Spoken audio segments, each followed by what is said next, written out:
Hi, Year 2. It's the last part of our writing.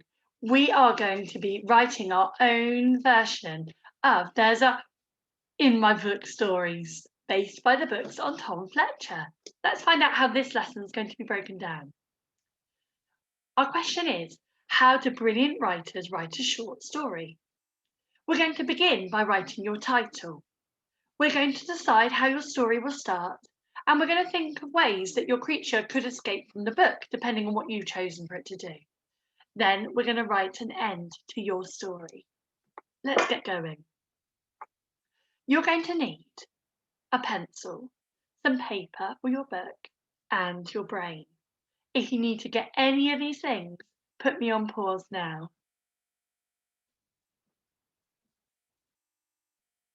So it's time to begin writing our book, inspired by Tom Fletcher's books.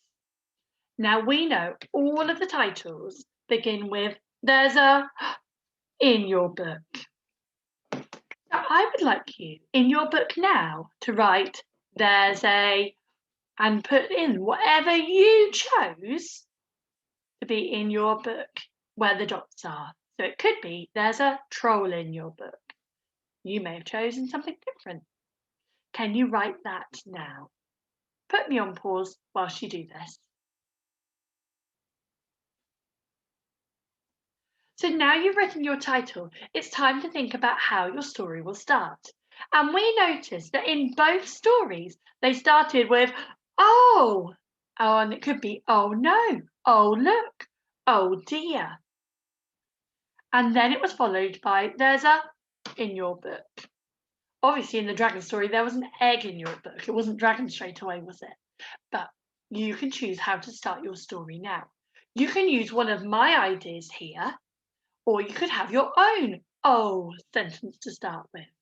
So if I was writing, I might put, oh no, there's a badger in your book, for example. Now look how the oh sentence is all in capital letters with those exclamation marks after it. Then it's followed by that sentence again. Put me on pause whilst you write the start of your book.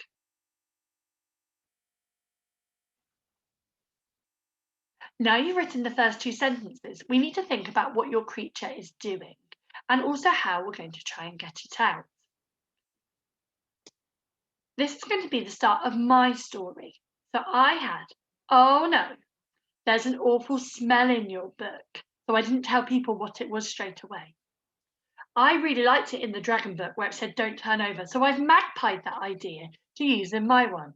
Don't turn over or you will let the smell out. And then I know, obviously, people are going to turn over. So I wrote, you did turn over. Now you can see you have a smelly troll in your book. Shh, he is asleep. Whatever you do, don't shake the book and wake him. So that gives the reader the idea that they're probably going to shake it. So I wonder what your creature is doing. My troll that I chose was asleep. Make sure you're thinking about how the reader can interact with your book. So put me on pause now and write the next part to your story. You can use mine for help if you want to. Okay, now let's try and get it out or do whatever you need to your creature. It depends what you've decided at home. So if you were going to try and wake it up or get it out or make it move, whatever it is, you might like to use some of these words. We've got lots of different verbs on the screen, and these are things that you could do to your book or your paper. Shake, blow, scare, turn it, tap it, tickle it. You might want to choose one of these now for your sentence. Let me show you what I've written. Oh dear, you woke him up. The troll is grumpy. Sing a song to the troll to cheer him up.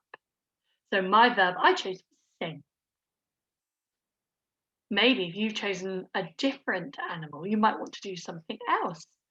Maybe your animal's already happy. So you're going to join in or give him a high five like in one of the other books.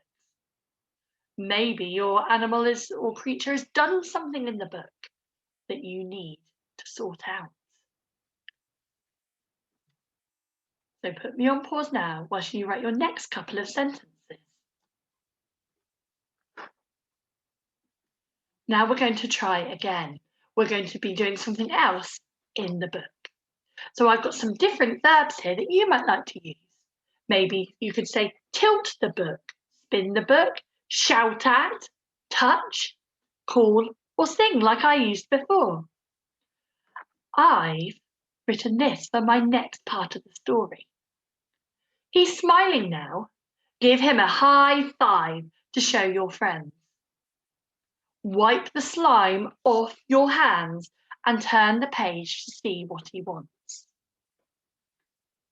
You can use some of my ideas to help you with your writing if you like, or you may have some of your own. Think about what the reader will like to do in your story. How does it link to your character that you've chosen? Maybe if it's a wizard, you'll be using a wand. Put me on pause now as you write the next part of your story. You're doing really well, everybody. Well done. It's time to round up our story now. If you wanted to carry it on and make it a bit longer, of course you can. But we're going to have to think of a way now to end it.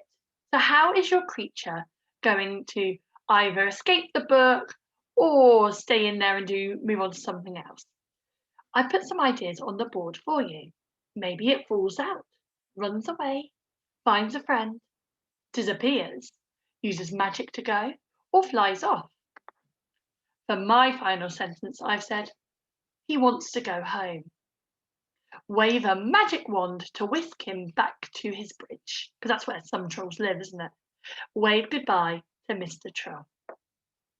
So again, it's getting that reader to interact with what you're writing. So they would have had to wave a magic wand and wave goodbye.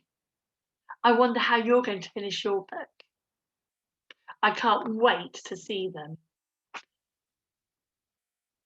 Now you've finished your book, I would like you to check your work. Make sure you read the whole story back and make sure it flows and makes sense as one piece of writing. You may need to add some extra sentences in to do this. Can you check that every sentence has got a capital letter, finger spaces, and a full stop? Or some kind of punctuation on the end. You may have used a question or exclamation mark. Check over your spelling and also check that you've used some lovely adjectives to describe your character or what they're doing. I'm sure your stories are fantastic and I know your teachers can't wait to read them. Share them on Tapestry. You could even share yourself reading them if you like, if you've got someone to film you at home. We really can't wait to see them. So we've only got one thing left for today, which is our quiz, which you can do at any time. But don't forget, you can do any of our Share a Story fun activities at any point during the day. There are some quieter ones, remember, and some more active ones. You may even come up with some of your own, and we would love to see those. Have great fun for the rest of the day, everybody. And I cannot wait to read your stories. See you later. Bye.